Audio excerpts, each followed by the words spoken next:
3 knocks in a storm. That's all it took to drag Ethan Cross back into the violence he'd spent 5 years burying. When he opened that door and saw 2 Chinese women standing in the rain, identical faces, desperate eyes, he should have slammed it shut, should have stayed invisible. But the hoofbeats were already coming, and the men who owned those horses didn't take no for an answer. What happened that night turned hunters into prey and ghosts into fighters. This is their story. Stay until the end, hit that like button, and drop a comment with your city. I want to see how far this one travels. The rain came down like nails on the cabin roof. Ethan Cross sat in the dark, whiskey glass untouched on the table beside him, listening to the storm tear across the Wyoming flats. No lamp, no fire. Just the sound of water hammering wood and the occasional groan of wind testing the shutters. He'd learned to prefer the dark. It asked fewer questions. The knock came sharp. 3 times. Deliberate. Ethan didn't move. Nobody knocked out here. The nearest town was 2 days' ride, and the people who lived between here and there knew better than to travel at night, especially in weather like this. He waited, counting heartbeats, fingers resting near the Colt on his hip. The knock came again. Same rhythm. Harder. He stood slowly, bones protesting the cold, and crossed to the door. His hand hovered over the latch. State your business. Silence. Then a voice, thin and strained, barely audible over the storm. Please, we need help. A woman's voice, accented, not local. Ethan's jaw tightened. He pulled the latch and cracked the door open 6 inches, keeping his boot wedged against the base. 2 figures stood on his porch, soaked through, shivering in clothes that hadn't been made for frontier winters. Women. Young. Chinese, by the look of them, though it was hard to tell much in the dark and rain. What stopped him cold wasn't their appearance. It was that they were identical. Same narrow shoulders, same high cheekbones, same black hair plastered to their skulls. Twins. The one on the left spoke first, water streaming down her face. We are sorry to disturb you. We have nowhere else. Her English was precise but stiff, like she'd learned it from a book. Her sister said nothing, just stood there shaking, eyes glazed with exhaustion. Ethan didn't open the door wider. How'd you find this place? We walked. The speaking twin gestured vaguely toward the dark. From the road. We saw your light earlier. I don't keep lights on. Smoke then. From your chimney. He hadn't had a fire in 2 days. She was lying, or confused, or both. You running from something? The question landed like a stone. The speaking twin's expression didn't change, but her sister flinched, a barely perceptible shift that told Ethan everything he needed to know. Yes, the first twin said simply. From who? Men who will kill us if they find us. Ethan studied them. The speaking twin met his eyes without flinching, but her sister kept her gaze down, one hand clutching the other's sleeve. They looked half dead already, soaked, shivering. The quiet one's breathing was shallow and uneven. He should have closed the door right then. Should have told them to keep walking, find someone else, stay out of his life. But something in the speaking twin's face, not desperation exactly, but a kind of cold, clear-eyed resolve, made him hesitate. What's your name? He asked. Lian. She nodded toward her sister. This is May. May swayed slightly, catching herself against the doorframe. Up close, Ethan could see the bruising on her wrists, the raw skin where rope had been. Both of them had it. He swore under his breath and stepped back, pulling the door open. Get inside, quick! They stumbled in, dripping onto the floorboards. Ethan shut the door and threw the bolt, then moved to the window, peeling back the edge of the shutter to scan the darkness outside. Nothing but rain and shadow. Sit, he said, nodding toward the table. Lian helped May into a chair. The quieter twin collapsed into it like her legs had given out. Ethan grabbed a wool blanket from the corner and tossed it to Lian, who wrapped it around her sister's shoulders without a word. He lit a single lamp, keeping the flame low, and set it on the table. In the weak light, he could see them more clearly now. Mid-20s, maybe. Delicate features, but there was nothing soft about the way Lian held herself. Shoulders square, spine straight, despite the exhaustion. May, on the other hand, looked like she might dissolve into the chair. How long you been running? Ethan asked. 3 days, Lian said. On foot? Most of it. You're lucky you didn't freeze. We are not lucky. Leon's voice was flat. We are alive. That is different. Ethan leaned against the wall, arms crossed. Who's after you? Leon hesitated, glancing at her sister. May's eyes were half closed, her breathing still too shallow. Finally, Leon spoke. Traffickers. They took us from San Francisco 6 months ago, promised work in a laundry, brought us here instead. Here where? A camp, 30 miles south. They keep women there, sell them. Ethan's expression didn't change, but his hands curled into fists. How many women? 10, maybe 12. It changes. And you just walked out? May was sick. They were going to leave her to die. Leon's voice cracked, just barely. She steadied herself. I broke the lock. We ran. You killed anyone on the way out? No. Then they're tracking you. I know. Ethan pushed off the wall and paced to the window again, peering out. Still nothing, but that didn't mean much. Men like that didn't give up easy, especially not over lost merchandise. You can't stay here, he said. Leon's face hardened. We have money. I don't want your money. Then what do you want? Ethan turned to face her. I want you gone before they show up at my door. May made a small sound, something between a cough and a whimper. Leon's hand shot out, gripping her sister's shoulder. She cannot walk anymore tonight. Please, just until morning. Morning might be too late. Then we will leave before they come. Ethan stared at her. She didn't beg, didn't plead, just looked at him with those sharp, unrelenting eyes, daring him to say no. He exhaled through his nose. You sleep in the corner. Don't touch anything. First light. You're gone. Thank you. Don't thank me yet. Leon helped May to the corner of the room, where Ethan kept a thin bedroll. The quieter twin collapsed onto it immediately, curling into herself. Leon sat beside her, one hand resting on May's back, watching her breathe. Ethan returned to his chair, pulling the Colt from his holster and setting it on the table within easy reach. He didn't plan on sleeping, not tonight. For a long while, the only sound was the rain and May's labored breathing. Then Leon spoke, her voice low. You were a soldier. It wasn't a question. Ethan didn't answer. I can see it, she continued. The way you move, the way you look at us, like we are a problem to solve. You are a problem. Yes, but you let us in anyway. Don't make me regret it. Leon was quiet for a moment. Then, what is your name? Doesn't matter. It matters to me. He glanced at her. She wasn't looking at him. Her eyes were on May, but there was something in her tone that made him answer despite himself. Ethan. Ethan, she repeated, testing the sound. You live alone out here. That's the idea. For how long? Long enough. You are hiding too. His jaw tightened. I'm not hiding. Then what do you call this? She gestured around the bare cabin. No pictures, no books, nothing that suggested a life beyond survival. Minding my own business. Leon smiled faintly, though there was no humor in it. That is another word for hiding. Ethan didn't respond. He picked up his whiskey glass and drained it in one swallow, the burn doing nothing to settle the unease crawling up his spine. The storm wasn't letting up. If anything, it was getting worse. And somewhere out there, men were coming. An hour passed, maybe 2. Ethan lost track.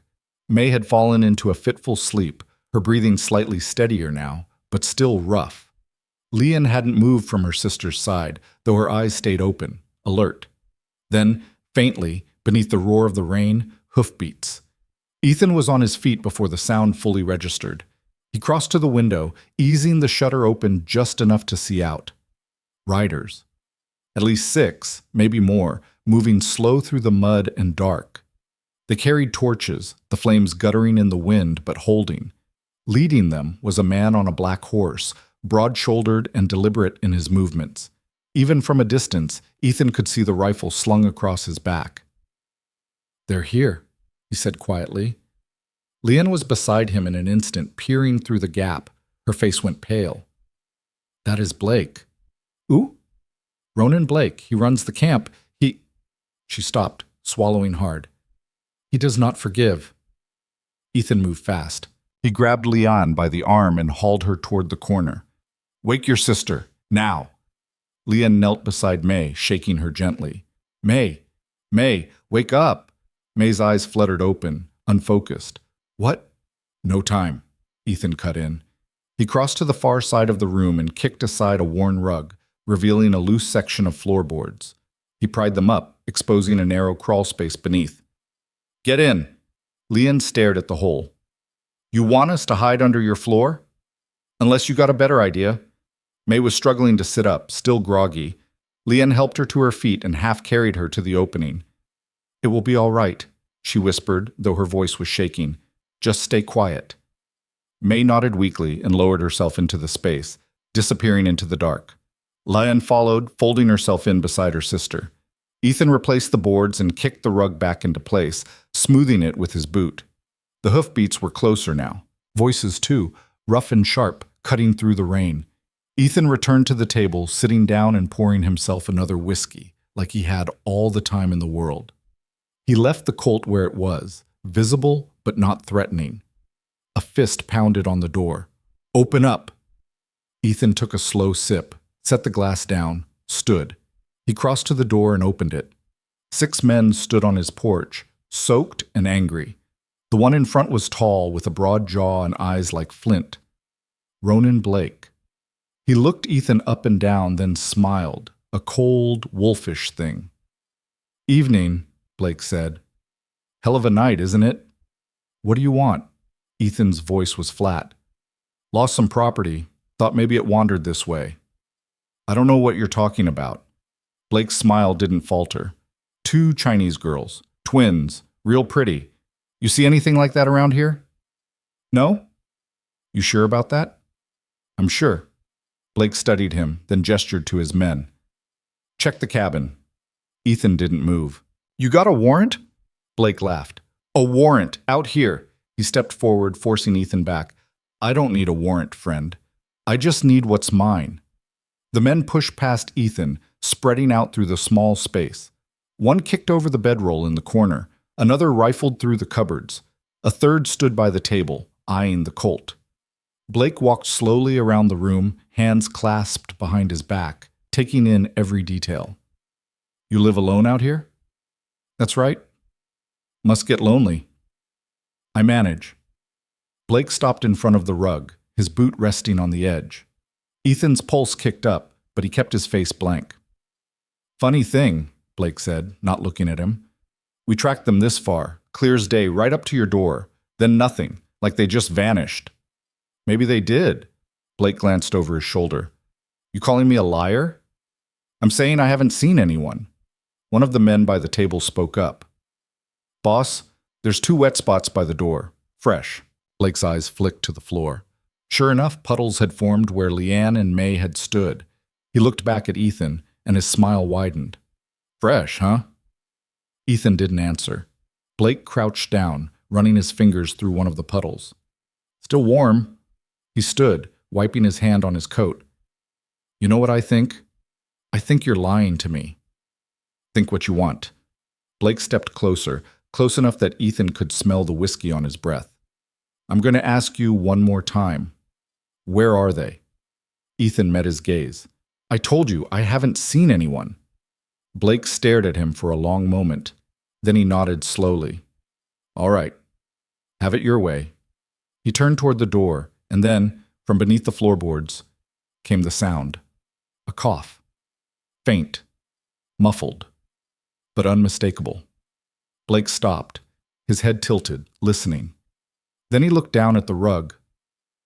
Well, he said softly, what do we have here?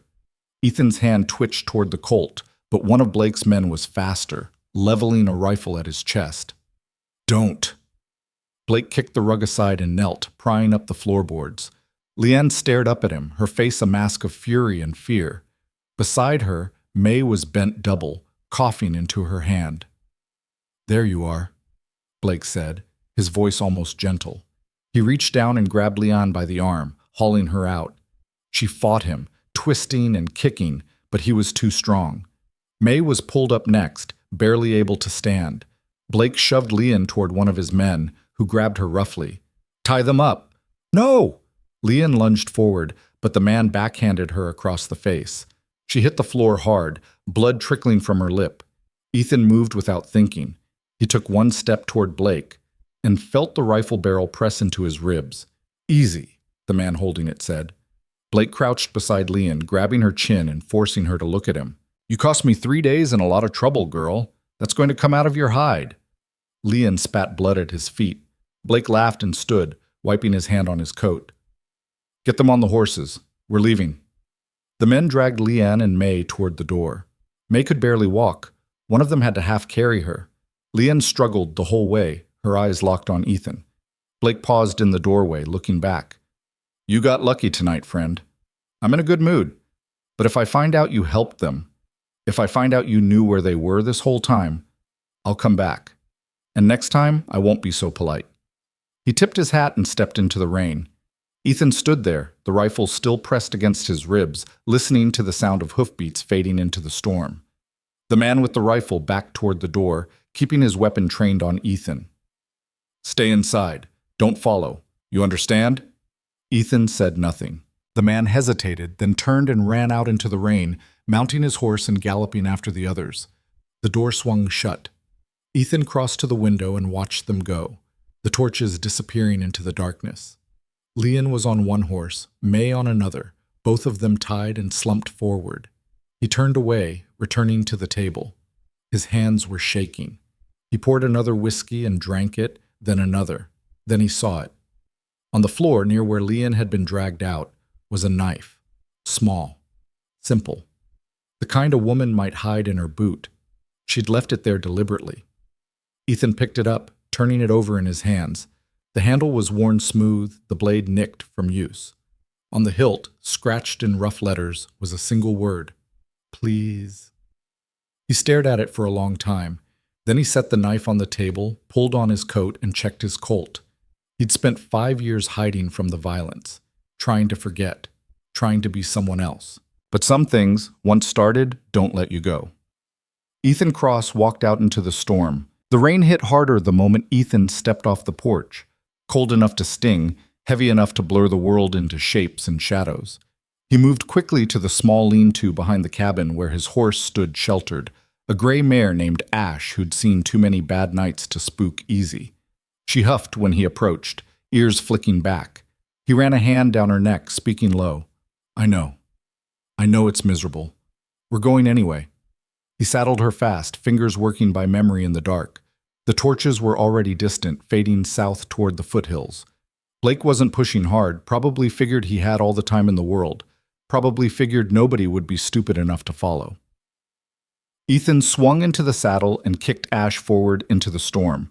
The mud sucked at her hooves, slowing them down, but Ethan kept her moving. He didn't have a plan, didn't have backup, didn't even have a good reason except for the knife still tucked in his belt and the memory of Leon's eyes when they dragged her out. He'd walked away from this kind of thing before. Told himself it wasn't his fight. Told himself he'd paid his dues.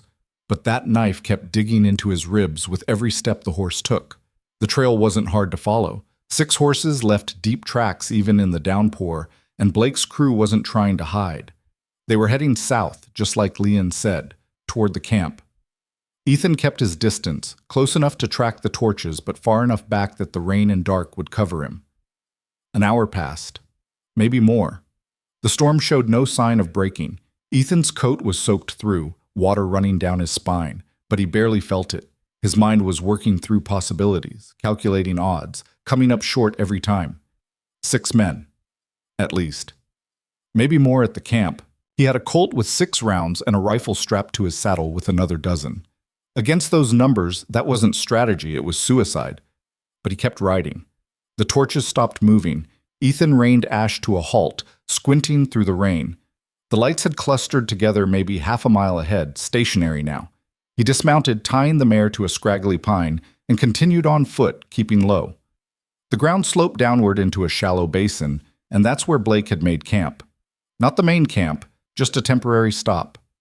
4 tents arranged in a loose circle, a fire struggling to stay alive under a canvas tarp. The horses were tied to a picket line on the far side. Ethan counted bodies. 7 men, including Blake. 2 standing watch, the rest huddled near the fire. No sign of Leanne or May. Then he saw the smaller tent off to the side, separate from the others. A guard stood outside it, rifle in hand, looking miserable and wet. That's where they'd be. Ethan circled wide, using the terrain and darkness for cover. His boots sank into the mud with every step, but the rain covered the sound. He moved slowly, methodically, the way he'd been trained a lifetime ago. He got within 20 yards of the camp before voices drifted toward him. "Should have just shot the bastard." That was one of the men by the fire, a wiry guy with a scar running down his jaw. "Blake's got rules," another replied. "No witnesses unless there's a reason." "There's always a reason." "Yeah, well, you tell him that." Blake himself sat on a stump near the fire, cleaning his rifle with slow, deliberate strokes. He looked calm, comfortable, like dragging 2 women through a storm was just another Tuesday. "How long we staying here?" the scarred man asked. "Till morning," Blake said without looking up. "Horses need rest, so do we." "What about the girls? What about them?" "The sick one's in bad shape. Might not make it back." Blake shrugged. "Then she doesn't make it. We've still got the other one." The scarred man grinned. "She's got fire, that one." "She does." Blake set the rifle aside and leaned back, lacing his fingers behind his head. "Probably fetch a better price because of it." Men like that. Laughter rippled through the group. Ethan's jaw tightened, his hand drifting toward the Colt. Not yet. Not here. Too many of them. Too much open ground. He backed away slowly, retreating into the dark, and circled toward the small tent. The guard was still there, shifting from foot to foot, rifle slung over his shoulder. Young, maybe 20, looked half asleep despite the rain. Ethan waited, crouched behind a boulder, watching the camp. The men by the fire were settling in, breaking out bottles and passing them around. Blake had disappeared into one of the larger tents. The guard yawned. Ethan moved. He came up fast and quiet, one hand clamping over the guard's mouth, the other driving the knife, Leon's knife, into the soft spot just below his ribs. The guard stiffened, eyes going wide, but Ethan held him tight, letting the blade do its work. The man's knees buckled, and Ethan lowered him to the ground without a sound. He dragged the body into the shadows and wiped the knife on the guard's coat. Then he slipped inside the tent. Leon and May were tied back to back, wrists bound with rough rope. Leon's head snapped up the moment he entered, her eyes narrowing, then widening in recognition. "You!" she whispered. Ethan pressed a finger to his lips and knelt beside them, cutting through the ropes with quick, precise strokes. Leon's hands came free first. She immediately turned to May, whose head lolled against her shoulder. "She is burning up," Leon said quietly, pressing a hand to her sister's forehead. "Can she walk?" "I do not know." Ethan grabbed May's arm and pulled her upright. Her eyes fluttered open, unfocused. "Leanne? I am here. We are leaving. You have to stand." May tried. Her legs buckled. Ethan caught her before she hit the ground and slung her arm over his shoulder. She was lighter than he expected, all bone and fever. "Stay close," he told Leon. "Don't make a sound." They slipped out of the tent. The camp was quiet. Most of the men had either passed out or crawled into their tents. One was still by the fire, but his back was turned, attention on the bottle in his hand. Ethan led them toward the edge of the camp, moving slow, supporting May's weight. Leon followed, her eyes darting to every shadow, every movement. They were 10 feet from the tree line when May coughed. It wasn't loud, barely more than a rasp, but in the stillness it carried. The man by the fire turned. For a second, nobody moved. The man squinted into the dark, trying to make sense of what he was seeing. Then his eyes went wide. "Hey! Hey!" Ethan shoved May toward Leon. "Run!" Leon grabbed her sister and bolted into the trees. Ethan spun, drawing the Colt, and fired twice. The first shot caught the man in the chest, dropping him. The second went wide as another figure emerged from a tent, shouting. The camp exploded into chaos. Ethan ran. Behind him, voices overlapped, angry, confused, barking orders. A rifle cracked, the bullet splintering a tree trunk to his left. He didn't look back, just kept moving, crashing through the underbrush after Leon and May. He found them 50 yards in, May on the ground, Leon trying to pull her up. She cannot. I've got her. Ethan hauled May onto his back, her arms draped over his shoulders. She was dead weight, barely conscious. Move, now! They ran. The terrain was hell, roots and rocks hidden under mud and rain. Ethan's boots slipped twice, nearly sending him down, but he kept his footing. Behind them, torches flared to life, and the shouts grew closer. There! I see them! A gunshot rang out, then another. Ethan ducked instinctively, feeling the air shift as a bullet passed too close. Leon stumbled, catching herself against a tree. Her breath came in ragged gasps. Where are we going? My horse. 1/2 mile north. That is too far. Then we die here. Your choice. Leon's jaw set. She pushed off the tree and kept running. The torches were gaining. Ethan could hear them now. Boots pounding mud, men crashing through the brush. Blake's voice rose above the others, cold and furious. Spread out! Cut them off! Ethan's lungs burned. His shoulders screamed under May's weight, but he didn't slow down. They broke through the tree line into a small clearing. Ash was still there, tied to the pine, ears pinned back but holding steady. Ethan dumped May onto the saddle and turned to Leon. Get on, behind her. What about you? I'll be right behind you. Go. Leon hesitated, her eyes searching his face.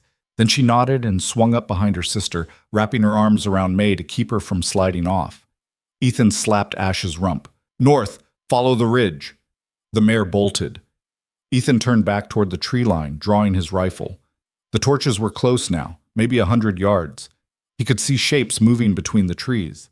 He fired 3 times, spacing the shots, aiming low. One torch dropped. Then another. Shouts turned to curses. He's shooting! Get down! Ethan used the confusion to retreat, moving fast and low. He didn't have time to mount a horse. Ash was already gone. But he knew this terrain better than Blake's men. He'd ridden it 100 times, memorized every gully and rise. He ran north, away from the camp, away from the clearing. The ridge Leanne and May were following would loop back toward his cabin eventually. If he could lose Blake's crew in the dark, he could circle around and meet them there. A big if. The rain was letting up, which meant the torches would work better. Ethan cursed under his breath and pushed harder, ignoring the burn in his legs. Behind him, Blake's voice cut through the night. Find him! I want him alive! Ethan didn't plan on giving them that satisfaction. He ran for another 10 minutes, his breath coming in sharp, painful bursts, before he realized the sounds behind him had faded. He slowed, pressing his back against a boulder, and listened. Nothing. Just wind and the last remnants of rain. Either they'd lost him or they were regrouping. Ethan didn't wait to find out. He moved again, angling northwest now, using the stars to navigate. The clouds were breaking apart, revealing patches of sky. Not much, but enough. He found a game trail and followed it, his rifle ready, every sense on high alert. The adrenaline was starting to fade, leaving behind exhaustion and the cold reality of what he'd just done. He'd killed at least 2 men, maybe more. Blake wouldn't let that slide. This wasn't over. It had barely started. An hour later, he spotted the cabin through the trees. No lights, no movement. He approached cautiously, circling wide, checking for ambush. Ash was tied to the porch railing, empty saddle gleaming wet in the moonlight. Ethan climbed the steps and pushed the door open. Leanne was inside, kneeling beside May, who was laid out on the bedroll. The lamp was lit, casting long shadows across the walls. Leanne looked up when he entered, her face streaked with mud and exhaustion. You came back, she said quietly. Ethan closed the door and bolted it. Where else would I go? Leanne turned her attention back to May, pressing a damp cloth to her sister's forehead. May's eyes were closed, her breathing shallow but steady. The fever hadn't broken, but she was alive. Ethan set his rifle down and crossed to the table, pouring himself a drink. His hands were shaking. He drained the glass and poured another. Thank you, Leanne said. He didn't respond. I mean it. You did not have to. Yeah, I did. Ethan turned to face her. You left me the knife. That was the ask. I answered. Leanne studied him, her expression unreadable. You killed them. The guards. Some of them. Blake will come for you now. Let him. You do not understand. He does not stop. He does not forgive. Neither do I. Leon blinked, surprised by the edge in his voice. She looked like she wanted to say more, but May stirred, murmuring something incoherent. Leon's focus shifted immediately, her hand smoothing her sister's hair. Ethan watched them for a moment, then moved to the window. The night was quiet now, the storm finally spent. But that didn't mean anything. Blake could be out there right now, regrouping, planning. We can't stay here, Ethan said. Where will we go? I don't know yet. But come morning, Blake's going to figure out where you ran. He'll bring everyone he's got. Leon looked down at May. She cannot travel like this. Then we make her able.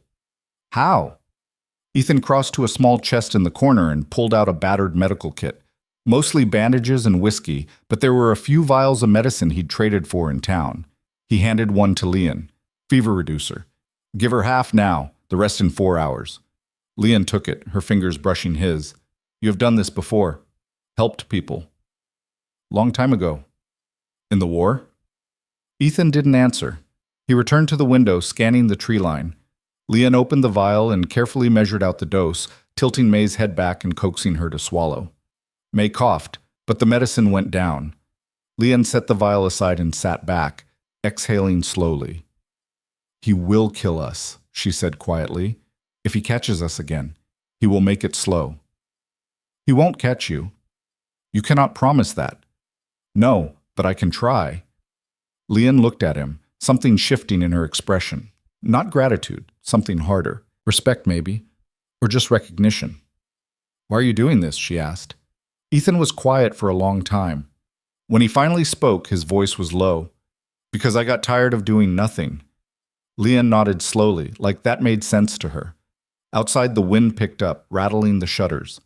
And somewhere in the dark, men were coming. Dawn came slow and gray, the kind of morning that felt like the night hadn't really ended.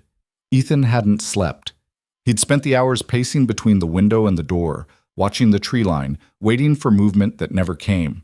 By the time pale light started filtering through the shutters, his eyes burned and his thoughts had gone sharp and brittle. Leon had dozed off sitting up, her back against the wall, one hand still resting on May's shoulder. May herself looked worse in the daylight, skin waxen, lips cracked, dark circles under her eyes like bruises. But her breathing had evened out, and when Ethan checked her pulse, it was stronger than before. The medicine had helped. Wouldn't last, but it had bought them time. Leon stirred as he moved away, her eyes snapping open with the kind of alertness that came from sleeping in dangerous places. She looked at May first, then at Ethan. Anything? She asked quietly. Nothing yet? That is worse. Yeah. Ethan crossed to the table and checked his weapons. The Colt was clean, loaded, the rifle too. He had maybe 20 rounds total. Not enough for a siege, but enough to make Blake think twice if he came knocking. Leon stood, stretching stiff muscles, and moved to the window. She peered out through the gap in the shutters, her jaw tight. He is planning something. Probably. You do not seem worried. Worry doesn't help. Leon glanced at him. You were a soldier. Where? Doesn't matter. It matters if you want us to trust you. Ethan stopped what he was doing and looked at her. She met his gaze without flinching, waiting. He exhaled slowly. Union cavalry, 4 years, got out in 65 and swore I'd never pick up a gun again. But you did. Yeah, I did. Why? Ethan turned back to his rifle, sliding another round into the chamber. Because some things don't give you a choice. Leanne was quiet for a moment, then, I was a teacher, in Guangzhou, before they took us. Ethan looked up, surprised. She didn't strike him as the type to offer information freely. May was a seamstress, Leanne continued, her voice soft. She made beautiful things. Dresses for weddings, robes for festivals. She had steady hands. Steady life. Her expression hardened. Then the men came with their promises. Work in America. Good pay. A new start. My parents believed them. We believed them. How long were you at the camp? 6 months? Maybe 7? Time stops meaning much when every day is the same. How many others are still there? 10, 12. Some I did not see often. Blake kept us separated. She paused. One girl tried to run before us. They brought her back, made an example. Ethan didn't ask what kind of example. He didn't need to. We have to get May somewhere safe, Leanne said, turning back to her sister. Somewhere Blake cannot reach. Nearest town's 2 days north, Fort Laramie, military post. He won't go there. 2 days? On horseback. With May like this, maybe 3. Leanne's face tightened. She will not last 3 days. Then we make her last. Before Leanne could respond, May coughed, harsh and wet. Leanne was beside her instantly, helping her sit up. May's eyes fluttered open, unfocused at first, then landing on her sister. Leanne, she whispered, I am here. Where? Safe. For now.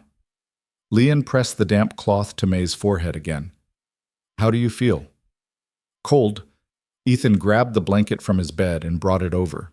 Leanne wrapped it around May's shoulders, tucking it tight. May looked at Ethan, her expression confused. Who is he? The man who helped us, Leanne said. His name is Ethan. May studied him with those same sharp eyes her sister had, though dulled now by fever. Why? Good question, Ethan muttered. Because he is not like them, Leanne answered for him. May nodded slowly, like that made sense, then closed her eyes again. Within seconds, her breathing had deepened into sleep. Leanne stood, brushing hair out of her face. She needs rest. Real rest. Not running. She'll get it. Once we're clear of Blake. And if we are not clear? Ethan didn't answer that. Instead, he moved back to the window and scanned the horizon. The sun was climbing now, burning off the last of the mist. Visibility was good. Too good. If Blake was out there, Ethan would see him coming, but so would Blake see them leaving. We can't stay here past noon, Ethan said. Longer we wait, worse our odds get. May cannot ride. Then she rides with you. I'll walk if I have to. Leanne shook her head. That will slow us down too much. You got a better idea? She didn't. Her silence said as much. Ethan was about to suggest they start packing when he heard it, faint but distinct. Hoofbeats. Multiple horses, moving slow. He was at the window in 2 steps, rifle in hand. Leanne joined him, her face going pale. Through the trees, maybe half a mile out, he could see them. 8 riders. Maybe more behind. Moving in a loose line, spread out like they were sweeping the area. Blake had brought reinforcements. How many? Leanne whispered. Too many. One of the riders broke off from the group, heading toward the cabin. Even at this distance, Ethan recognized the broad shoulders, the deliberate way he sat his horse. Ronan Blake. He knows we are here, Leanne said. Yeah. What do we do? Ethan's mind raced. The cabin wasn't built for defense. 1 door, 2 windows, walls thin enough that a rifle round would punch straight through. If Blake decided to rush them, it'd be over in minutes. But Blake wasn't rushing. He was taking his time, letting the pressure build. Get May up, Ethan said quietly. We're leaving. There is no time. Do it. Now. Leanne hesitated, then moved to her sister, shaking her gently. May, wake up. We have to go. May's eyes opened, confused. What? No questions. Get up. Ethan grabbed what supplies he could. Ammunition, the medical kit, a canteen. He stuffed them into a saddlebag and slung it over his shoulder. Then he pulled the rug aside and pried up the floorboards again. Leanne stared. You want us to hide? No, I want you to run. He nodded toward the crawl space. There's a tunnel, goes about 50 feet, comes out in the gully behind the cabin. Dug it myself in case I ever needed a way out. You planned for this. I planned for something. Leanne helped May to her feet. The younger sister swayed, barely able to stand, but Leanne held her steady. Together they lowered themselves into the crawl space. Ethan handed down the saddlebag. Follow the tunnel straight, he said. When you come out, head north. Stay low, stay quiet. There's a creek about a 1/4 mile up. Follow it west until you hit the ridge trail. That'll take you toward Laramie. What about you? I'll buy you time. That is suicide. Maybe. Ethan replaced the floorboards, leaving a small gap so they could push through from below if needed. But it's your best shot. Now go. He didn't wait for her to argue. He moved to the door, cracked it open, and stepped out onto the porch. Blake had stopped about 100 yards out, still mounted. The rest of his men had fanned out in a loose semicircle, rifles ready. They weren't taking chances this time. Blake walked his horse forward a few more steps, then reined to a halt. He sat there for a long moment, just looking at Ethan, his expression unreadable. Finally, he spoke. "Hell of a thing, what you did last night." Ethan said nothing. "Killed 3 of my men," Blake continued. "Stole my property, made me look like a fool in front of my crew." He shook his head slowly. "That's a lot to answer for." "They're not your property," Ethan said. Blake smiled. "See, that's where you're wrong. I bought them, paid good money. Contract's legal as anything. Contract signed under duress isn't legal at all." "You a lawyer now?" "No, just a man with a rifle." Blake's smile widened. "And I've got 8. You do the math." Ethan shifted his weight slightly, keeping the rifle loose in his hands. "What do you want, Blake?" "What I came for. The girls. Hand them over, and we call it even. You can go back to hiding in your cabin, and I'll forget you ever existed." "They're not here." Blake's expression didn't change, but something cold flickered in his eyes. "Don't lie to me." "I'm not. They ran. Last night, while you were stumbling around in the dark. Could be anywhere by now." Blake studied him, weighing the truth of it. Then he gestured to one of his men. "Check the cabin." 2 riders dismounted and moved toward the porch. Ethan stepped aside, letting them pass. They disappeared inside, and for a long, tense minute, the only sound was the creak of floorboards and the rustle of men going through his things. Then one of them emerged, shaking his head. "Nothing, boss. Place is empty." Blake's jaw tightened. "Search it again. Check under the floor." Ethan's pulse kicked up, but he kept his face blank. The men went back inside. More footsteps. The sound of something heavy being moved. Then silence. One of them called out, "There's a crawl space here. Looks like—" Gunfire erupted from inside the cabin. Ethan dove off the porch as the window exploded outward, glass and wood spraying into the air. One of Blake's men stumbled out the door, clutching his shoulder, blood pouring between his fingers. Blake's horse reared, and he fought to control it, cursing. "What the hell?" Leanne appeared in the doorway, a revolver in her hand, one of the dead guard's weapons. Her face was set, eyes blazing. She fired twice more, forcing the riders back. "May, go!" she shouted. May stumbled out behind her, nearly falling off the porch. Leanne grabbed her arm and hauled her toward the side of the cabin, where the tunnel exit would be. Blake recovered fast. "Get them! Now!" His men spurred their horses forward. Ethan came up shooting, the rifle cracking 3 times in quick succession. One rider went down. Another's horse screamed and bolted, throwing its rider into the mud. But there were too many. They kept coming. Leanne and May made it to the gully, disappearing into the brush. Ethan ran after them, reloading on the move.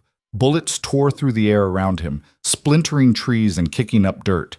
He hit the gully and slid down the embankment, landing hard beside Leanne. May was on the ground, gasping for breath, her face gray. "I told you to run," Ethan snapped. "They found the tunnel," Leanne shot back.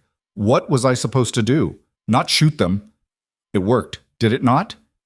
Above them, voices shouted. Hoofbeats thundered closer. Ethan grabbed May and pulled her to her feet. "Move, north, now." They ran. The terrain was brutal, all rocks and roots and uneven ground. May could barely keep up, stumbling every few steps. Leanne stayed with her, half carrying her when she faltered. Ethan brought up the rear, turning every few seconds to fire blindly back at their pursuers. The creek appeared ahead, shallow and fast-moving. Ethan splashed through it without slowing, the cold water soaking his boots. Leanne and May followed, May nearly collapsing in the middle before Leanne dragged her up the far bank. "Keep moving!" Ethan barked. Behind them, riders crashed through the brush. Blake's voice rose above the chaos, sharp and furious. "I want them alive! You hear me? Alive!" Ethan turned and fired twice more. One bullet hit a tree. The other found a horse, and the animal went down screaming, throwing its rider. "How much ammunition do you have?" Leanne gasped. "Enough. That is not an answer. It's the only one you're getting." They broke through the tree line into open ground. a long, exposed stretch of grassland leading up to the ridge. No cover, no shelter, just 100 yards of nothing between them and safety. Ethan swore under his breath. We'll never make it across. Then what do we do? He scanned the area, mind racing. To the left, maybe 50 yards off, was a cluster of boulders. Not much, but better than nothing. There. We make a stand. A stand? There are 8 of them. 7 now, and I'm open to better ideas. Leanne didn't have one. She looked at May, who was barely conscious, then back at Ethan. If we die here, we're not dying here. They ran for the boulders. Ethan got there first, dragging May behind the largest rock and propping her against it. Leanne took up position beside him, reloading the revolver with shaking hands. How many rounds you got? Ethan asked. 4.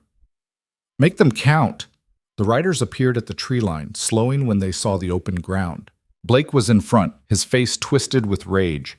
He raised a hand and his men fanned out, forming a loose line. Nowhere left to run, Blake shouted across the distance. Give up now, and I'll make it quick. Ethan leveled his rifle.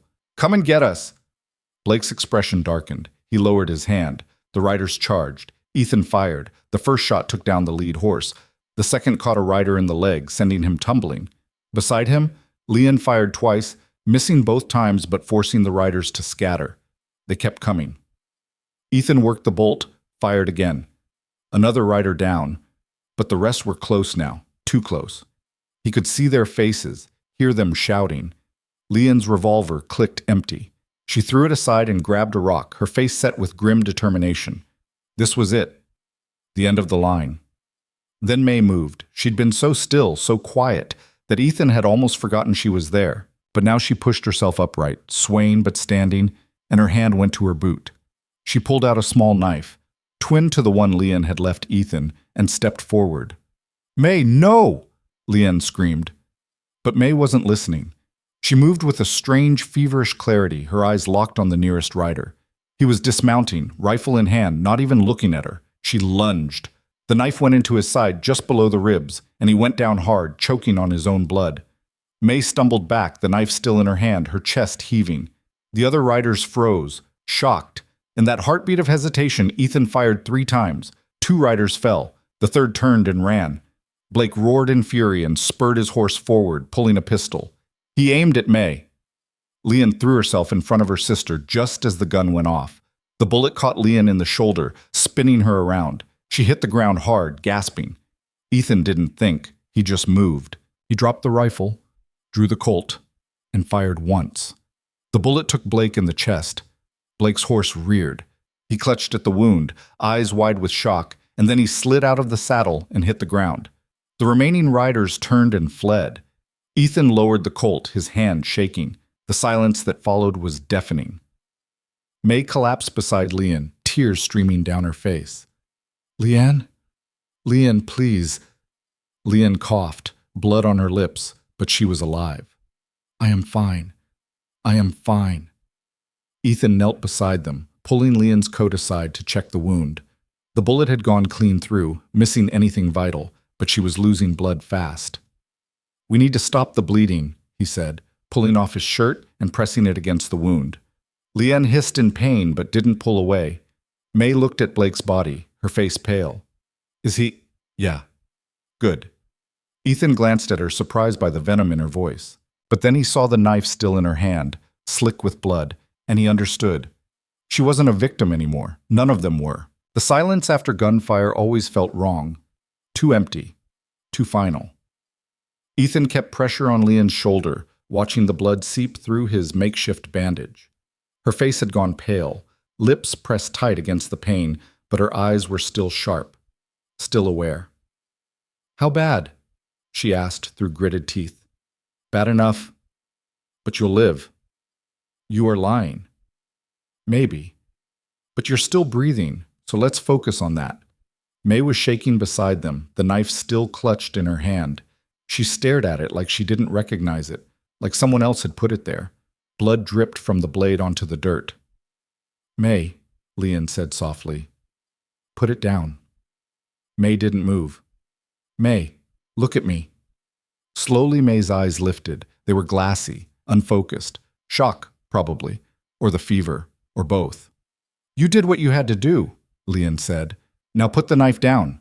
May's fingers uncurled one by one, and the knife fell into the dirt. She made a sound, half sob, half gasp, and covered her face with her hands. Ethan tied off the bandage as tight as he could without cutting off circulation. "We need to move. Those riders are going to regroup, and when they do—" "They will not," Leon interrupted. Ethan looked at her. "What?" "They ran. You saw them. Blake was the only thing holding them together. That doesn't mean they won't come back. For what? Revenge? They are hired men, not loyal soldiers. Without Blake, there is no money, no reason." Leon grimaced as she tried to sit up. "They will scatter, save themselves." Ethan wasn't convinced, but he didn't have the energy to argue. He stood, scanning the area. Blake's body lay 10 feet away, face down in the dirt. The man's horse had bolted, but 3 others stood nearby, reins dragging, too tired or too stupid to run. "Can you ride?" Ethan asked Leon. "Do I have a choice?" "Not really." He helped her to her feet. She swayed but held steady, one hand pressed against her wounded shoulder. May stood too, silent and hollow-eyed, still trembling. Ethan caught one of the horses, a bay mare with nervous eyes, and brought it over. "Leon first. May, you ride behind her." Leon looked at the horse, then at him. "What about you?" "I'll take one of the others." "There are only 3 horses. We need—" "I know what we need. Get on the damn horse." Leon's jaw tightened, but she didn't argue. Ethan helped her into the saddle, steadying her when she wavered. May climbed up behind her, wrapping her arms around her sister's waist and pressing her forehead against Leon's back. Ethan caught a second horse, a big roan gelding that looked like it could carry weight, and swung into the saddle. The 3rd horse he left. No point bringing it. 3 was already more than they needed.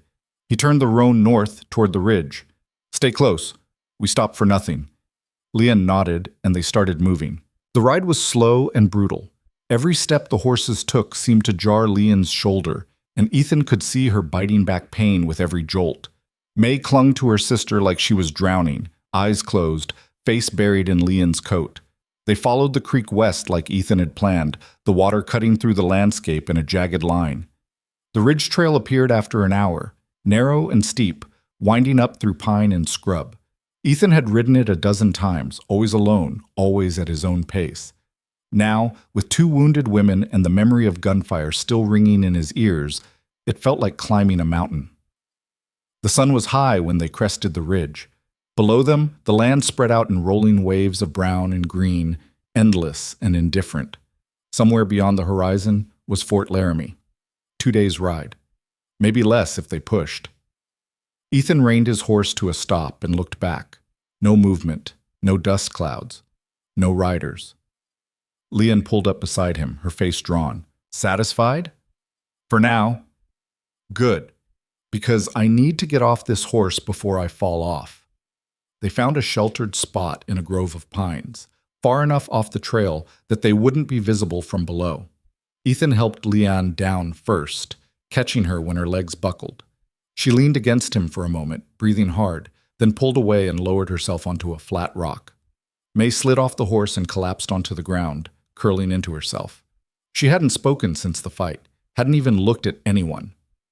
Ethan pulled the medical kit from his saddlebag and knelt beside Leon. "I need to clean the wound. It's going to hurt." "Everything hurts. This'll be worse."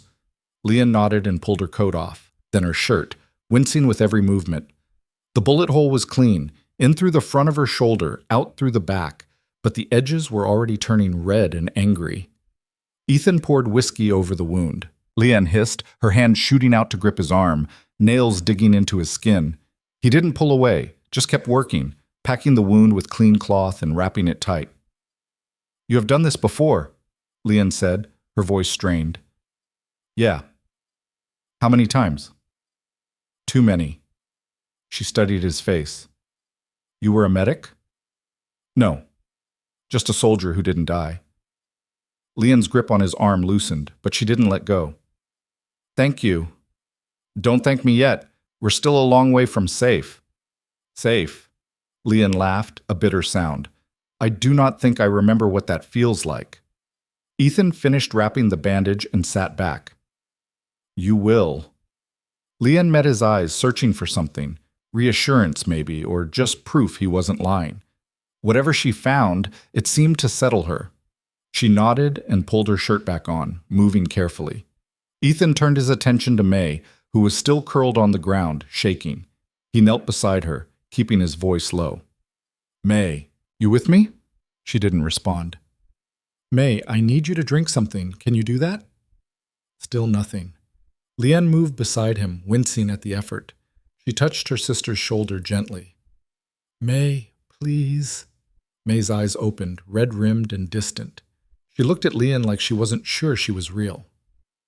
It is over, Leanne said softly. We are safe. Do you understand? I killed him, May whispered. Yes, I killed him. Yes, and he deserved it. May's face crumpled. I did not want to. I did not. I know. Leanne pulled her sister into her arms, holding her tight despite the pain it caused. I know. May sobbed into Leanne's shoulder, her whole body shaking. Leanne held her, murmuring words Ethan couldn't understand. Chinese, soft and rhythmic, like a song. Ethan stood and moved away, giving them space. He walked to the edge of the grove and stared out at the land below. The wind picked up, cold and sharp, carrying the smell of pine and rain. Behind him, May's sobs slowly quieted. They stayed in the grove for 2 hours, long enough for Leanne's bleeding to slow, and for May to stop shaking, long enough for Ethan to scout the area and confirm they weren't being followed. When they mounted up again, the sun was starting its descent toward the western peaks. Ethan wanted to cover more ground before dark, but Leanne's face was gray and May looked ready to collapse. We'll camp at the next water source, he said. Get some rest, start fresh in the morning. Leanne nodded, too tired to argue. They rode in silence, following the ridge trail as it wound north. The land here was different, rockier, more exposed, fewer trees. Ethan didn't like it. Too open, too easy to spot from a distance. But they didn't have a choice. An hour before sunset, they found a shallow basin with a trickle of water running through it. Not much, but enough. Ethan helped Leanne down, then May, and started setting up what passed for a camp. No fire. Too risky. Just blankets, and the last of the dried meat from his saddlebag. Leanne ate a little. May didn't touch anything. As darkness settled, Ethan sat with his back against a rock, rifle across his lap, watching the horizon. Leanne was beside him, wrapped in a blanket, her injured shoulder propped against a rolled-up coat. May had finally fallen asleep, her breathing shallow but steady. She will be all right, Leanne said quietly. You sure about that? No, but I have to believe it. Ethan didn't respond. He'd seen enough men break after their first kill to know it wasn't something you just got over. Some carried it, some didn't. No way to know which until it was too late. What will you do? Leanne asked. After we reach the fort? Haven't thought that far. You should. Why? Because you cannot go back to your cabin. Blake's men, the ones who ran, they know where you live. They know what you did. Ethan had already thought of that. His cabin, the place he'd spent 5 years trying to disappear into, was gone. Not physically, maybe, but in every way that mattered. I'll figure something out, he said. Leanne was quiet for a moment, then, you could come with us. Ethan looked at her. What? To San Francisco. We have people there, family. They will help us get home. Home to China? Yes. That's halfway around the world. So? So I'm not going to China. Leanne smiled faintly. I did not think you would, but the offer stands. Why? Because you saved our lives, because you did not have to, but you did anyway. She paused. Because I think you are tired of being alone. Ethan stared out at the dark. I chose alone. People do not choose alone. They choose to stop choosing anything else. The words hit harder than he expected. He didn't respond, just sat there with the weight of them settling over him like the cold. Leanne shifted, wincing. I'm going to sleep. Wake me if anything happens. I will. She closed her eyes, her breathing evening out. Within minutes, she was asleep. Ethan stayed awake, watching the stars come out one by one. The night passed without incident. No riders, no gunfire, just wind and silence and the occasional rustle of an animal moving through the brush. By the time the sun rose, Ethan's eyes burned and his body ached, but he felt clearer than he had in days. Maybe years. He woke Leanne gently. She stirred, blinking against the light, then sat up with a grimace. "How is it?" "Quiet." "Good." May woke a few minutes later, looking better than she had the night before. The fever had broken, and though she still looked exhausted, there was color in her face again. They ate what little food was left and mounted up. The trail continued north, steeper now, winding through rocky passes and narrow defiles. Ethan kept them moving at a steady pace, not too fast but not slow enough to give anyone a chance to catch up. By midday, they reached a ridge overlooking a wide valley. In the distance, maybe 5 miles off, Ethan could see smoke rising from chimneys. A town. "Is that Laramie?" Leanne asked. "No, too small. Probably a trading post, but it's on the way." "Should we stop?" Ethan considered it. They needed supplies, real food, medicine. But stopping meant exposure, meant questions. "We'll pass through," he said. "Get what we need and keep moving." Leanne nodded. They descended into the valley, the trail widening as it leveled out.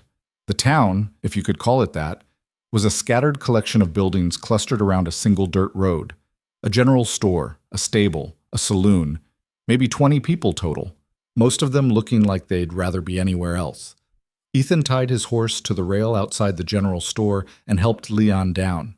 May stayed on the horse, eyes downcast, not looking at anyone. Inside, the store was dim and cramped, shelves lined with goods that had seen better days. The man behind the counter looked up when they entered, his eyes narrowing. "Help you?" he asked, his tone suggesting he'd rather not. "Need supplies," Ethan said. "Food, medicine, blankets." The man's gaze flicked to Leanne, taking in her bruised face and the way she held her shoulder. "You folks in some kind of trouble?" "No." "You sure? Because you look like trouble." Ethan stepped forward, dropping a handful of coins on the counter. "We just need supplies. You got them or not?" The man stared at the coins, then at Ethan. Finally, he nodded. "Yeah, I got them." While the shopkeeper gathered their order, Ethan kept an eye on the street outside. A few people had stopped to stare at the horses. One man, older, with a weathered face, was looking at May with an expression Ethan didn't like. "Leanne," he said quietly, "stay close." She followed his gaze and stiffened. "What is it?" "Not sure yet. Just stay ready." The shopkeeper returned with a bundle of goods. Ethan paid him, grabbed the supplies, and headed for the door. The older man was waiting outside. "Those your horses?" he asked. "Yeah." "Funny. One of them looks like a horse I saw a few days back. Belonged to a man named Blake." Ethan's hand drifted toward his colt. "You know Blake?" "Know of him. Runs a camp south of here, trafficking operation." The man spat into the dirt. "Scum of the earth, that one." "You're not wrong." The man studied Ethan, then Leanne, then May. "Those girls with you, they run from him?" Ethan didn't answer. The man nodded slowly. "Thought so. Blake came through here 2 days ago. Said he was hunting runaways, offered a reward." Ethan's grip on the colt tightened. "You planning on collecting?" The man smiled, showing gaps where teeth used to be. "Hell no. I told him to get off my property before I shot him myself." He glanced at Leanne again. "You killed him?" "Yeah." "Good. World's better off." The man stepped aside, gesturing toward the road.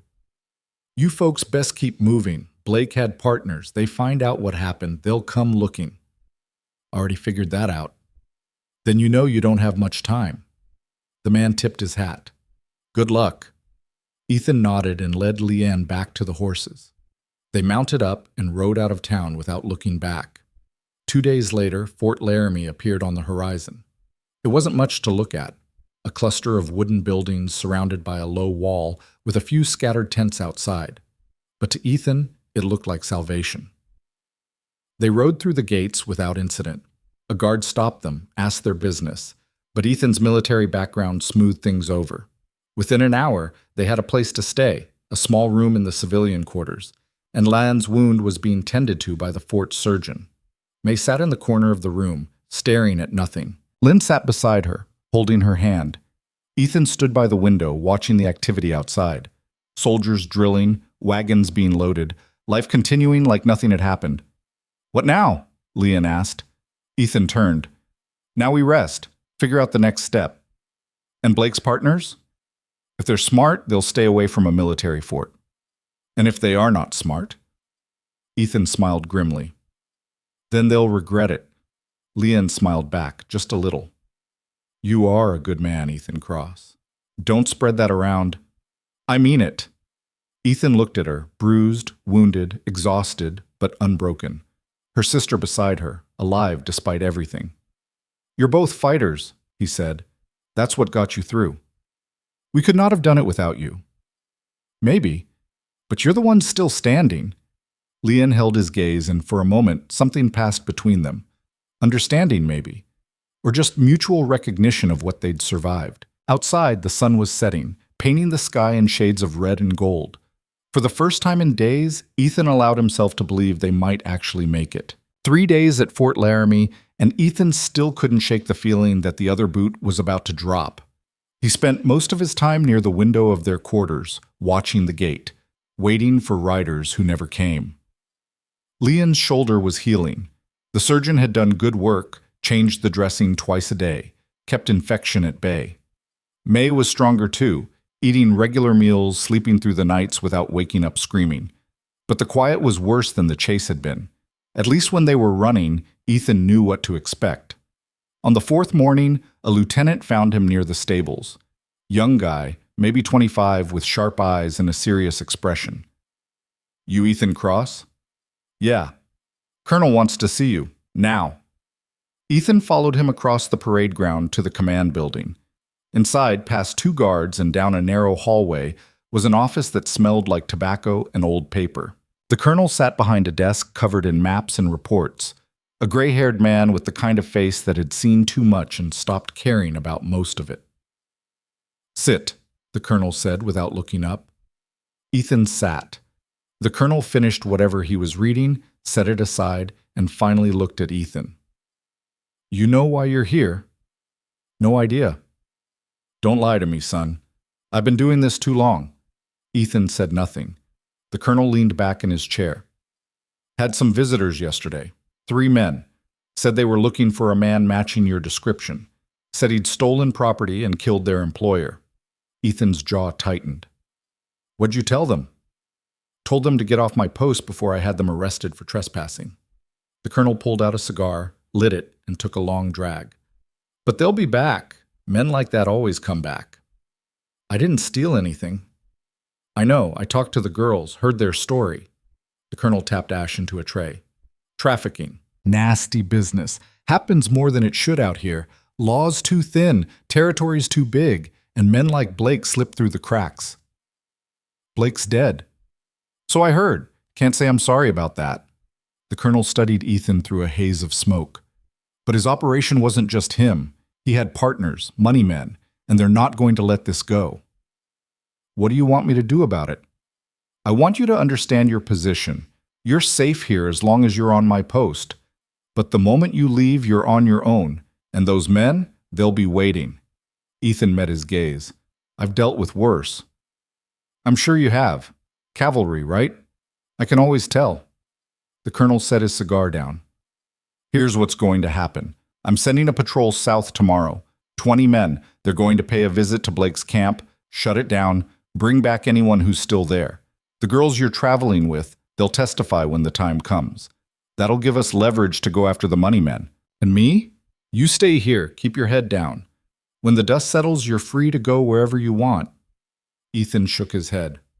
"I'm going with the patrol." The colonel raised an eyebrow. "That's not a request I'm making, son. That's an order.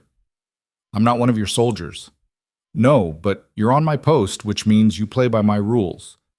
The colonel leaned forward. "You want revenge? I get it. But charging back into that camp isn't going to change what happened. It's just going to get you killed. I'm not looking for revenge.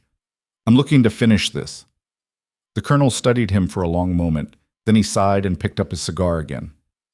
"You really are a stubborn bastard, aren't you?" "I've been called worse." Fine. You want to ride along, you ride along. But you follow orders, you stay out of the way, and if you do anything to endanger my men, I'll have you in irons so fast your head will spin. We clear? Clear. Good. Get out of my office. Ethan stood and left without another word. When he got back to their quarters, Leanne was sitting on the edge of the bed, rewrapping her shoulder. May was at the small table, picking at a plate of food she hadn't touched. Leanne looked up when he entered. What did they want? They're sending a patrol to Blake's camp, shutting it down. When? Tomorrow. Leanne's hand stilled on the bandage. And you are going with them. It wasn't a question. Yeah. Why? Because there are still women there, and because Blake's partners need to know this is over. Leanne finished tying off the bandage and stood. Then I am coming too. No. You do not get to decide that. The hell I don't. You're still healing. You need rest. What I need is to see this finished. Leanne's voice was hard, unyielding. Those women. I lived with them. I know their faces. I know their names. They deserve to see someone who understands what they went through. Leanna, do not argue with me on this, Ethan. I am going. May spoke up quietly from the table. I will stay here. Both of them turned to look at her. She was staring at her plate, her expression distant. May, Leanne started. I cannot go back there, May said. I cannot see that place again. Not yet. She looked up, her eyes meeting her sister's. But you should go. They need you. Leanne crossed the room and knelt beside her sister, taking her hands. Are you sure? May nodded. I will be safe here. You go. Finish this. Leanne squeezed her hands, then stood and turned to Ethan. It is settled. Ethan wanted to argue, but the look on her face told him it would be pointless. Fine, but you follow orders, you don't take risks, and if things go bad, you get out. Understood? Understood. That night, Ethan couldn't sleep. He lay on the narrow cot in the corner of the room, staring at the ceiling, listening to Leanne and May's quiet breathing. His mind kept circling back to the same questions. What if Blake's partners were waiting at the camp? What if this was a trap? What if he was leading Leanne straight into the same hell she'd just escaped from? Around midnight, he gave up trying to sleep and went outside. The fort was quiet, just a few guards walking their posts. The sky was clear, stars scattered across the darkness like broken glass. He found himself at the stables, checking on Ash. The mare nickered softly when he approached, pushing her nose against his hand. Can't sleep either? A voice said behind him. Ethan turned. Leanne stood in the doorway, wrapped in a blanket, her hair loose around her shoulders. Thought you were asleep, he said. I was. Then I woke up and you were gone. She moved closer, leaning against the stall door. You are worried about tomorrow. Yeah. So am I. They stood in silence for a moment, the only sound the soft shuffling of horses in their stalls. Can I ask you something? Leanne said. Sure. Why did you really come after us? That first night when Blake took us from your cabin. You could have let us go. No one would have blamed you. Ethan stroked Ash's neck, thinking, I told you, the knife you left, that is not the whole truth. He looked at her. In the dim light from the lamp hanging outside the stable, her face was half in shadow, but her eyes were clear and direct. No, he admitted. It's not. Then what is? Ethan was quiet for a long time. When he finally spoke, his voice was low. I had a sister once, about your age. She got caught up with the wrong people during the war. Promised work, promised safety. By the time I found out where she'd gone, it was too late. She died in a camp not much different from Blake's. Leanne's expression softened. I'm sorry. Yeah, me too. Ethan turned away from the horse, facing her fully. I couldn't save her. But when you knocked on my door that night, when I saw you and May standing there in the rain, I don't know. Maybe I thought I could make up for it somehow. You cannot make up for losing someone by saving someone else. I know that, but I had to try anyway. Leanne stepped forward and placed her hand on his arm. Your sister would be proud of you. You don't know that. Yes, I do. She squeezed his arm gently. Because I am proud of you, and I did not even know you 4 days ago. Ethan didn't know what to say to that, so he said nothing. They stood there in the quiet stable, the weight of everything unspoken hanging between them. Finally, Leon stepped back. "We should try to sleep. Tomorrow will be difficult." "Yeah." They walked back to the quarters together, not speaking, but the silence felt different now, less heavy. The patrol left at dawn. 20 soldiers, Ethan and Leon. They rode south in a loose column, the soldiers quiet and focused. Ethan rode near the front with the lieutenant leading the patrol, a competent man named Harris who didn't waste words. Leon rode beside Ethan, her face set with determination despite the pain he knew she was carrying. She'd refused the surgeon's offer of laudanum, said she needed to stay sharp. "How's the shoulder?" Ethan asked after an hour of riding. "It hurts." "You should have taken the medicine." "And miss what happens today?" "No." She glanced at him. "I need to see this through clearly. I need to remember." "Why?" "Because forgetting would be easier, and I do not want easier anymore." The ride took most of the day. They followed the same route Ethan had taken the night he tracked Blake, the landscape unchanging and bleak. As they got closer, Harris called a halt and sent scouts ahead. They returned an hour later with a report. The camp was still occupied. Maybe 15 people total, guards and captives both. No sign of Blake's partners, but one of the guards matched the description of a man named Terrence Gould, Blake's second in command. Harris gathered his men. "We go in quiet. Surround the camp, cut off escape routes. Anyone who resists, you subdue them. Anyone who surrenders, you take them into custody. The women there are victims, not criminals. Treat them accordingly." The soldiers nodded. Harris looked at Ethan. "You stay with the main group. No heroics." "Wasn't planning on any." "And you," he said to Leon, "you stay back until we secure the area. I don't care what you've been through. You're a civilian, and I won't have you getting hurt on my watch." Leon's jaw tightened, but she nodded. They moved in as the sun started to set, spreading out in a wide arc around the camp. Ethan could see the tents through the trees, the same layout as before. A fire burned in the center, smoke rising into the evening air. Harris gave the signal, and the soldiers moved in. It wasn't as clean as Ethan had hoped. The guards saw them coming, one of them must have been on watch, and grabbed their weapons. Gunfire erupted before Harris could even call for surrender. Ethan dove behind a tree as bullets tore through the branches above him. He drew his Colt and returned fire, trying to keep his shots controlled, trying not to think about Leon somewhere behind him in the chaos. One guard went down, then another. The third threw his rifle aside and raised his hands, shouting surrender. The fourth, a big man with a scarred face who had to be Gould, made a run for the horses. He didn't make it. 2 soldiers tackled him to the ground, and within seconds he was face down in the dirt with his hands being tied behind his back. The whole thing was over in less than 3 minutes. Harris shouted for a ceasefire, and the shooting stopped. Soldiers moved through the camp methodically, checking tents, securing weapons. The women emerged slowly, terrified and confused, some of them crying, others just staring blankly. Leon appeared at Ethan's side, breathing hard. "Are you hurt?" "No. You?" "I am fine." She moved past him toward the women, and Ethan watched as she approached them carefully, speaking in Chinese. Her voice was calm, reassuring. One by one, the women stopped retreating and started listening. A younger girl, couldn't have been more than 16, broke away from the group and ran to Leon, throwing her arms around her. Leon held her, saying something soft that Ethan couldn't hear. Harris walked over to Ethan, wiping sweat from his forehead. "Well, that could have gone worse." "Could have gone better, too." "True enough." Harris nodded toward Gould, who was being held by 2 soldiers. "That's the one we wanted, Blake's second. He'll know where the money men are." "He gonna talk?" "He will if he wants to avoid a noose." Ethan looked at Gould, a hard-faced man with cold eyes, who was glaring at everyone like he was planning their deaths. "I wouldn't count on it. Men like him always talk when they realize they've got nothing left to lose." One of the soldiers called out, "Lieutenant, found something." Harris and Ethan followed him to the largest tent. Inside was a desk covered in papers, ledgers, contracts, receipts. Evidence of the whole operation, laid out in meticulous detail.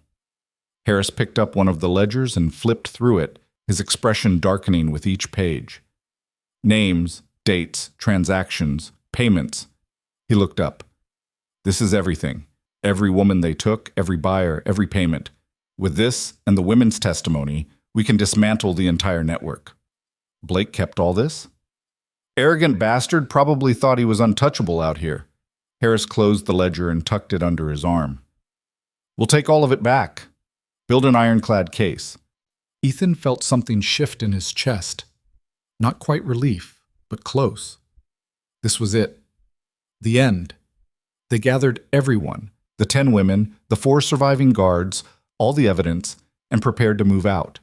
But before they could leave, Leon approached Harris. Lieutenant, there is something you should know. What is it? One of the women, her name is Shu, she says there is another camp, smaller, about 20 miles east, run by Blake's partner. Harris's expression hardened. How many women? Leon turned and spoke to Shu in Chinese, then translated. 6, maybe 7, and more guards than this place had. Can she tell us exactly where? Another exchange in Chinese. Leon nodded. She can draw a map. She was held there before they moved her here. Harris looked at Ethan. What do you think? I think we can't leave them there. Agreed, but we need more men. This patrol isn't equipped for a prolonged engagement. Harris called over one of his soldiers. Ride back to the fort. Tell the colonel what we found and request reinforcements.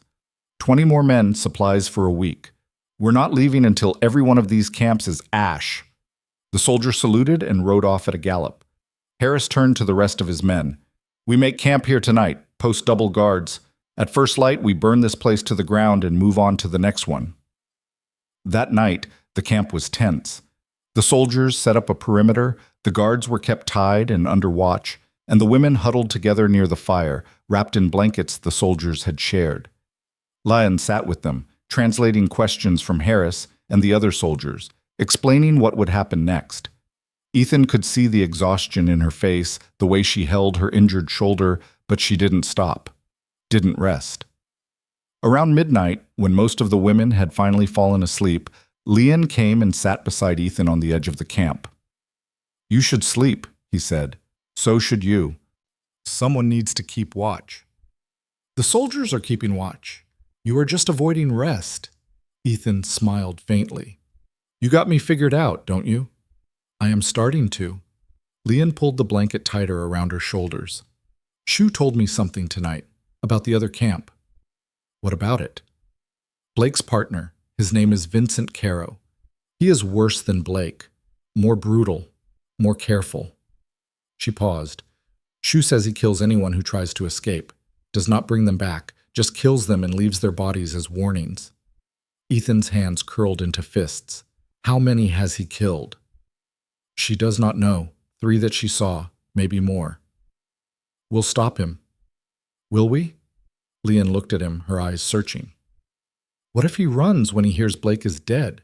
What if he disappears and starts again somewhere else? Then we find him and stop him there too. You cannot chase ghosts forever, Ethan. Watch me. Leon was quiet for a moment. Then she said, when this is over, when all of it is over, what will you do? I don't know. You cannot go back to your cabin. I know. So where will you go? Ethan looked out at the darkness beyond the firelight. Somewhere new. Somewhere I haven't already failed. You have not failed. Haven't I?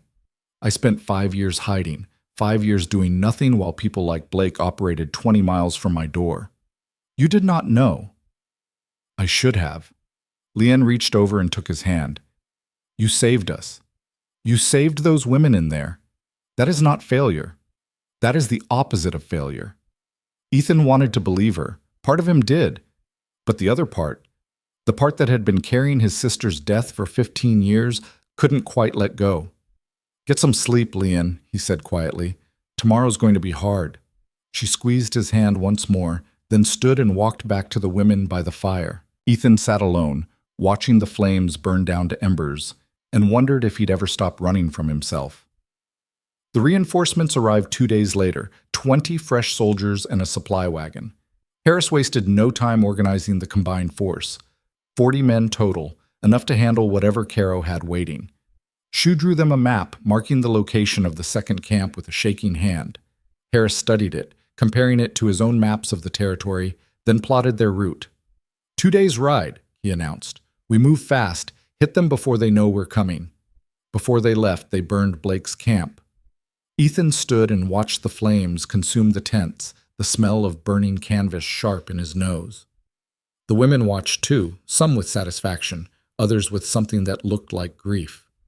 Leon stood beside him, her face unreadable. "What are you thinking?" he asked. "That fire cleanses, but it does not heal." "No, it doesn't. These women, what happens to them after this?" Harris says they'll be taken to Cheyenne, given shelter, medical care. The government will try to contact their families back in China. And if their families cannot be found? Ethan didn't have an answer for that. They rode east, following Shu's directions. The terrain grew rougher, rocky hills and narrow canyons that slowed their progress. On the second day, they spotted smoke in the distance. Harris called a halt and sent scouts ahead. They returned with grim news. The camp was there, exactly where Shu said it would be. 10 guards visible, maybe more inside the tents, and 7 women kept in a separate enclosure surrounded by a makeshift fence. "It's worse than Blake's operation," one scout reported. "The women are chained, can't move more than a few feet." Harris's jaw tightened. "Then we go in hard and fast, no warning, no negotiation. We take them all down before they can hurt anyone." "What about Caro?" Ethan asked. "If he's there, we take him alive. I want him to stand trial. I want him to answer for every woman he's hurt." The attack came at dawn, just as the camp was waking up. Harris split his force into 3 groups, one to hit from the east, one from the west, and one to circle around and cut off escape routes to the north. Ethan went with the eastern group, Lion beside him despite his protests. She'd refused to stay behind, said she needed to see Caro's face when he fell. They moved in quietly, using the early light and the terrain for cover. Ethan could see the camp now, rougher than Blake's, more makeshift. The guards were just starting to stir, a few of them standing near the fire, drinking coffee. Harris gave the signal. The soldiers charged. This time, the guards fought back harder. Gunfire erupted immediately, bullets flying in every direction. Ethan took cover behind a boulder and returned fire, taking down one guard, then another. Beside him, Leon crouched low, her eyes fixed on the camp. "There," she said, pointing. "That is him. That is Caro." Ethan followed her gaze. A man was emerging from the largest tent, tall, thin, with a hard face and calculating eyes. He took one look at the chaos, grabbed a rifle, and started shooting. Harris's voice cut through the gunfire. "Take him alive! I want him alive!" But Caro had other plans. He fired 3 shots, missing every time, then turned and ran toward the horses. Ethan broke cover and sprinted after him. Behind him, he heard Leon shouting, but he didn't stop. Caro reached his horse and swung into the saddle. Ethan raised his Colt and fired once, not at Caro, but at the horse's reins. The leather snapped, and the horse reared, throwing Caro to the ground. Ethan was on him in seconds, pressing the barrel of the Colt against his head. "Don't move!" Caro glared up at him, breathing hard. "You're making a mistake." "Oh, the only mistake was letting you operate this long. You don't understand how this works. Blake and I, we're just middlemen. The real money's up the chain. You take us down, someone else steps in tomorrow." "Then we'll take them down too." Caro laughed, a bitter sound. "You really think you can stop this? It's bigger than you, bigger than all of you." Ethan pressed the gun harder against Caro's temple. "Watch me." Harris appeared beside him, 2 soldiers flanking him. "Good work, Cross. We'll take him from here." Ethan stepped back, lowering his weapon. The soldiers hauled Caro to his feet and bound his hands. The rest of the camp was secured within minutes. The guards were either dead, wounded, or in custody. The women were freed from their chains, sobbing with relief and shock. Leon moved among them, speaking softly, offering what comfort she could. Ethan watched her work, marveling at her strength, her refusal to break despite everything she'd been through. Harris approached him, wiping blood from a cut on his cheek. "That's it. That's all of them. Caro was the last one." "What about the people up the chain, the ones he mentioned?" "We'll get to them. With the evidence we've collected and Caro's testimony, voluntary or otherwise, we'll trace every connection, shut down every operation." Harris looked out at the burning camp. It's going to take time, but we'll do it right. Ethan nodded, feeling the weight of weeks of tension finally start to lift. They burned Caro's camp just like they'd burned Blake's. 17 women total were rescued between the two camps. 17 lives saved, 17 futures returned. The ride back to Fort Laramie took 4 days. The women rode in wagons provided by the Army, wrapped in blankets, cared for by soldiers who'd volunteered for the duty. Leanne rode with them, never leaving their side. Ethan rode with Harris at the front of the column, watching the horizon, waiting for trouble that never came. "You did good work out there," Harris said on the 3rd day. "Just did what needed doing." "Most men wouldn't have. Most men would have looked the other way." "Most men aren't worth much then." Harris smiled. "The colonel wants to talk to you when we get back. He's got an offer." "What kind of offer?" "The kind where you stop drifting and start making a difference." Ethan didn't respond, but the words stayed with him the rest of the ride. When they finally rode through the gates of Fort Laramie, May was waiting. She stood near the command building, her face anxious, scanning the column until she spotted Leanne. The sisters ran to each other, embracing in the middle of the parade ground. Ethan watched from a distance, something tight loosening in his chest. That night, the fort held a quiet celebration. Nothing elaborate, just extra rations, a few bottles of whiskey passed around, and the knowledge that they'd done something right. Ethan found Leanne and May in their quarters, packing their few belongings. A federal marshal had arrived that afternoon, sent from Cheyenne to transport the women and oversee the prosecution of the trafficking ring. "Leaving tomorrow?" Ethan asked from the doorway.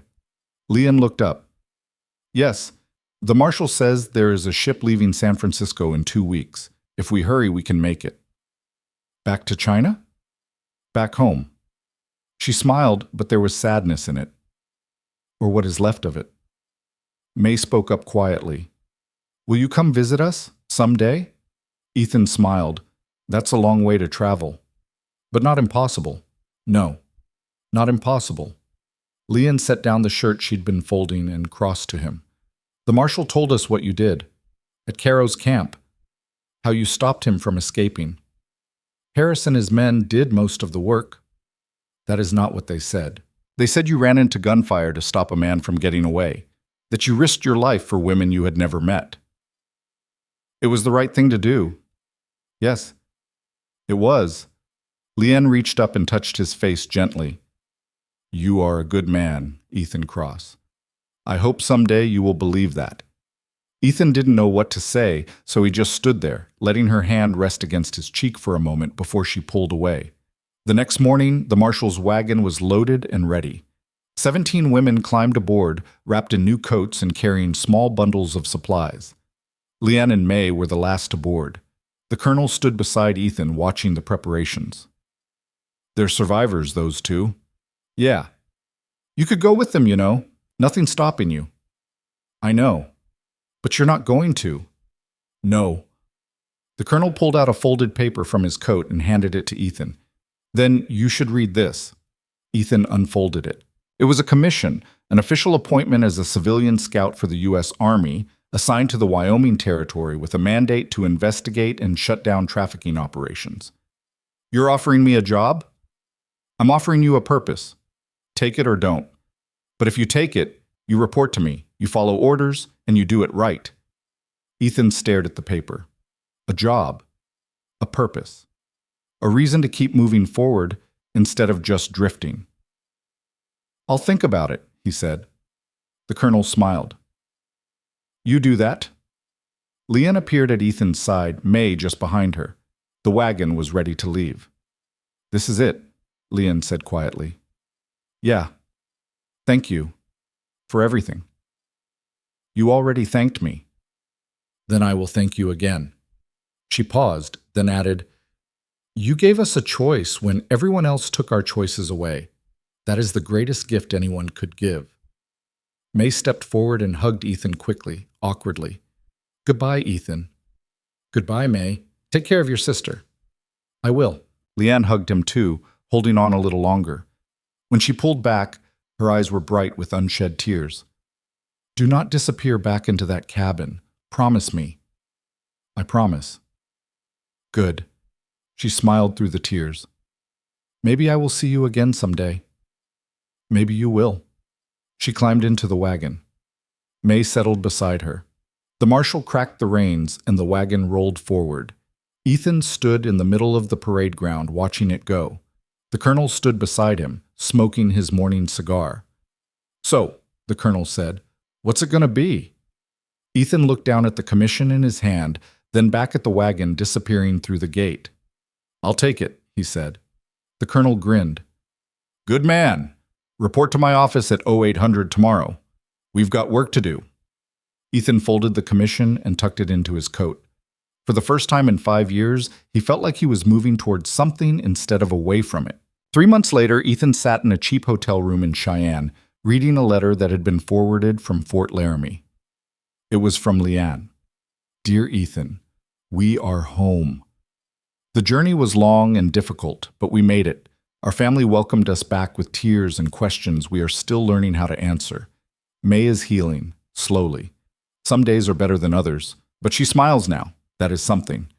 I have returned to teaching. The children ask me about America. I tell them it is a land of contradictions, beautiful and brutal, hopeful and harsh. I do not tell them about Blake or Caro or the camps. Those stories are not for children, but I think about you often. I wonder if you took the colonel's offer. I hope you did. The world needs men like you, men who choose to fight when it would be easier to hide. Be well, Ethan Cross. And if you ever find yourself in Guangzhou, you will always have a place at our table. With gratitude, Leah and Ethan set the letter down and stared out the window at the street below. He'd spent the last 3 months tracking down leads, shutting down operations, pulling women out of camps just like the ones Leanne and May had been held in. It was hard work, dangerous work, the kind that left scars, but it was work that mattered. He picked up a pen and paper and started writing a response. Dear Leanne, I'm glad you made it home. Tell May I said hello and that I'm proud of her. I took the job. Turns out I'm better at this than I thought, or maybe I'm just too stubborn to quit. Either way, it's keeping me busy. You were right about one thing. I can't chase ghosts forever, but I can chase the men who create them. And that's enough for now. Maybe someday I'll make it to Guangzhou. Until then, take care of yourself and your sister. Ethan. He folded the letter, sealed it, and left it on the desk to be posted in the morning. Then he lay back on the narrow bed, closed his eyes, and let himself rest. Outside, the city moved and breathed, full of noise and life. Somewhere out there, someone needed help. Someone was trapped, waiting for rescue. And when morning came, Ethan Cross would be ready. Not because he was a hero, not because he was trying to save the world, but because 5 years ago, 2 women had knocked on his door in a storm, and he'd made the choice to answer. That choice had changed everything, and he wasn't done choosing yet.